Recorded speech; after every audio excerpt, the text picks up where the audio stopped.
దేవుని నామానికి మహిమ కలుగును గాక. క్రీస్తునందు ప్రియమైన దేవుని బిడ్డలారా, ఈ దినము ఏప్రిల్ 4వ తేదీ, లేఖన భాగము లూకాసు వార్త 9వ అధ్యాయము 37వ వచనము నుండి 42 వచనముల వరకు.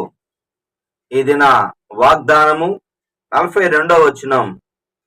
యేసు అపవిత్రాత్మను గద్దించి ఆ బాలుని స్వస్థపరిచి వానిని తన తండ్రికి అప్పగించెను.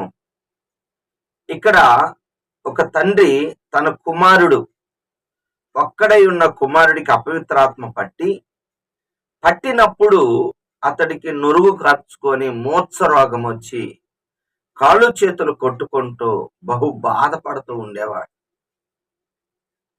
ఇలాగా యేసుప్రభు గురించి విని యేసుప్రభు దగ్గరికి వచ్చినప్పుడు మరి యేసుప్రభు శిష్యులు మొదటిగా ఆ దురాత్మను, అపవిత్రాత్మను మరి వెళ్ళగొట్టలేకపోయారు. అందుకు ఆ తండ్రి యేసుప్రభుని అడుగుతున్నాడు, ప్రభువా సహాయం చేయమన్నప్పుడు, నీ యొక్క శిష్యులు మరి నా కుమారుడికి సహాయం చేయలేకపోయారు అన్నాడు. అందుకు విశ్వాసము లేని మూర్ఖతరము వారులారా, అంటే శిష్యులకేమో చాలినంత విశ్వాసం లేదు దురాత్మను ఎల్లగొట్టడానికి.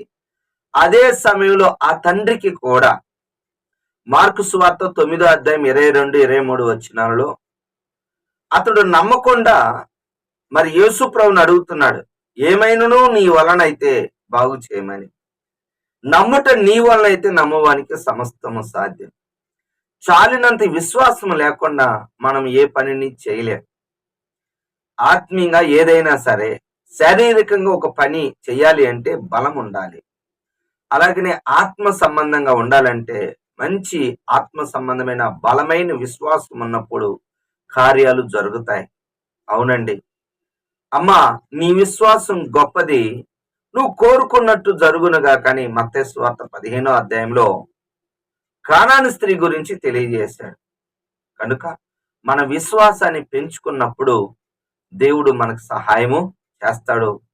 ఆ యొక్క అపవిత్రాత్మను గద్దించి మరి దుఃఖంలో ఉన్న, వేదంలో ఉన్న కొన్ని సంవత్సరాలు తనకి కుమారుడు పుట్టాడనే సంతోషంగాని ఆ కుమారుడు ద్వారా మరి ఎంతో దుఃఖం, వేదన ఉన్న ఆ తండ్రికి మరి ఆ దురాత్మను, అపవిత్రాత్మను వదిలించి తండ్రికి అప్పచెప్పాడు.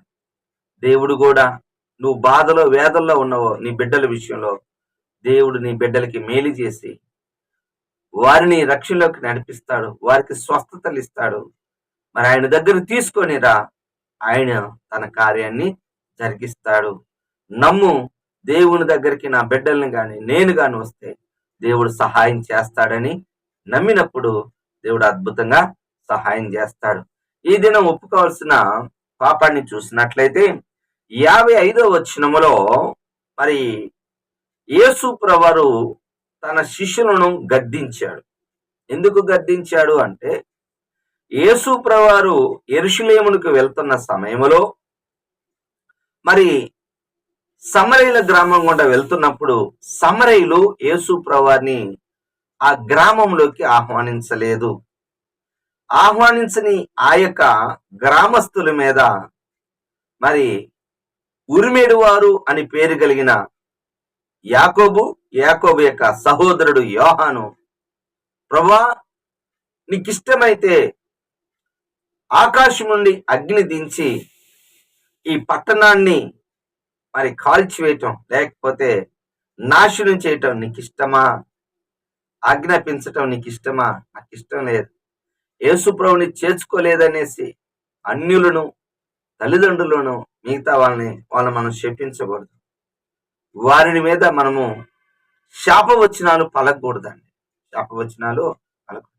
అందుకని యేసు ప్రభువు సమరయ్య పట్టణాన్ని గద్దించలేదు కానీ, వారు నాశనం కావాలని కోరుకోలేదు. కానీ యేసు ప్రభువు లూకాసు వార్త 19:10లో నశించిన దాన్ని వెదికి రక్షించుటకు ఆయన రక్షించటానికి వచ్చాడు కానీ శిక్షించటానికి రాలేదు. దానికంటూ ఒక సమయం ఉన్నది.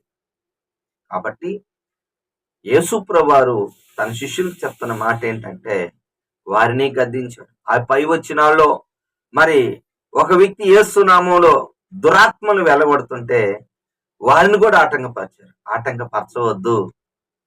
మనకంటే మంచి పరిచర్య చేస్తున్న ఏ సంఘాన్ని కూడా మరి మనం ఆటంకపరచకూడదు. సంతోషించి దేవుని రాజ్యాన్ని కడుతున్నారని తెలుసుకోవాలి. చివరిగా ఆజ్ఞ 60వ వచనము, దేవుని యొక్క రాజ్యమును ప్రకటింపమని వానితో చెప్పెను. హల్లెలూయా. ఇక్కడ యేసు ప్రభువారు వెళ్తున్న ఈ మార్గములో ముగ్గురు అంటే శిష్యులుగా ఉండటానికి ఇష్టపడ్డ, అంటే దేవుడు శిష్యరికానికి వెల ఎలా చెల్లించాలి, ఒకవేళ ఆయన వెంబడించాలి అంటే ఏం చేయాలి? ఒక అతనైతే, ప్రభా నువ్వు ఎక్కడికి వెళ్ళినా నీతో వస్తానన్నాడు. అప్పుడు యేసు ప్రభువారు జవాబు, నక్కలకు బొరియలను ఆకాశ పక్షులకు గుళ్ళున్నాయి, మనిషి కుమారుడు తల వాల్చుకున్నట్టుకు స్థలం లేదు. అంటే దాని అర్థం ఏంటంటే, నన్ను వచ్చి ఎమ్మడిస్తే సుఖ సంతోషాలు ఉంటాయని నువ్వు అనుకుంటున్నావు. అంటే ఇక్కడ అతనిలో ఉన్న ప్రధానమైన లోపము, యేసు ప్రభువారు పిలవక ముందే ఆత్రంగా ఈయనే తొందరగా నేను వస్తానంటాడు. యేసు ప్రభువును వెంబడించటం, శిష్యరికం చేయటం, సేవ చేయటానికి బాగా గమనించండి. అర్హత ఒకటి ఏంటయ్యా అంటే సంపూర్ణ సేవకి పిలుపు చాలా ప్రాముఖ్యం. పిలుపు ఒక్కటే కాదండి. రెండో వ్యక్తికి యేసు ప్రభువు అన్నాడు, నువ్వు రా నన్ను వెంబడించు అన్నప్పుడు, నేను మొదటి వెళ్ళి మా తండ్రిని పాతి పెట్టుకుని, మృతులను పాతి పెట్టుకొని నువ్వు వచ్చి రాజ్య సువార్త ప్రకటించన్నాడు. అంటే అర్థం ఏంటి? పిలిచినప్పుడు విధేయత చాలా ప్రాముఖ్యం. ఒకటి పిలవకముందే రాకూడదు, పిలిచినప్పుడు విధేయత చూపించాలి.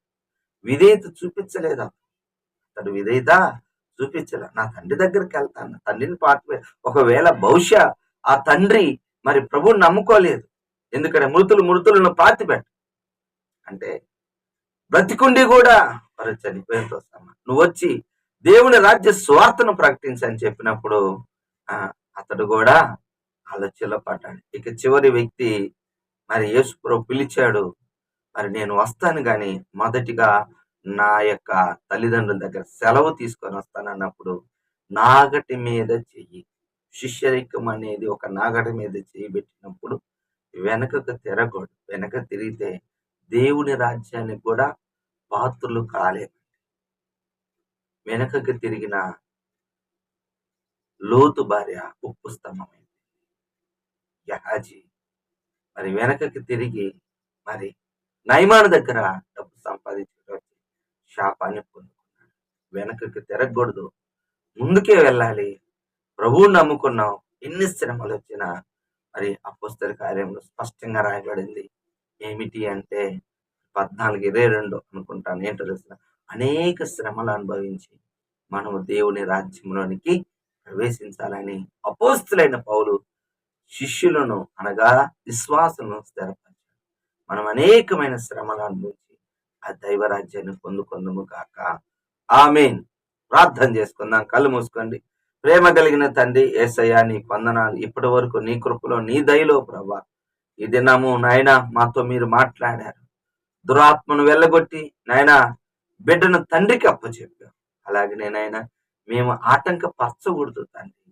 మేము మరి నాయన ఇతరుని ఏ విధమును వాళ్ళ ప్రభు నమ్ముకోలేదని మేము గర్దించుకోండి. మేము చాలా జాగ్రత్తగా ఉండి నీ రాజ్య స్వార్థను ప్రకటించే వాళ్ళముగా దయచేయమని అయ్యా, విన్న ప్రతి బిడ్డలో మీరే కార్యం జరిగించుకోమని యేసు నామములో ప్రార్థిస్తున్నాను తండ్రి. ఆమేన్. తండ్రి యొక్క ప్రేమ, కుమారుని యొక్క కృప, పరిశుద్ధాత్మిక అన్యోన్య సహవాసం సదాకాలం మనందరి తోడుగా ఉండును గాక. ఆమేన్. హల్లెలూయా.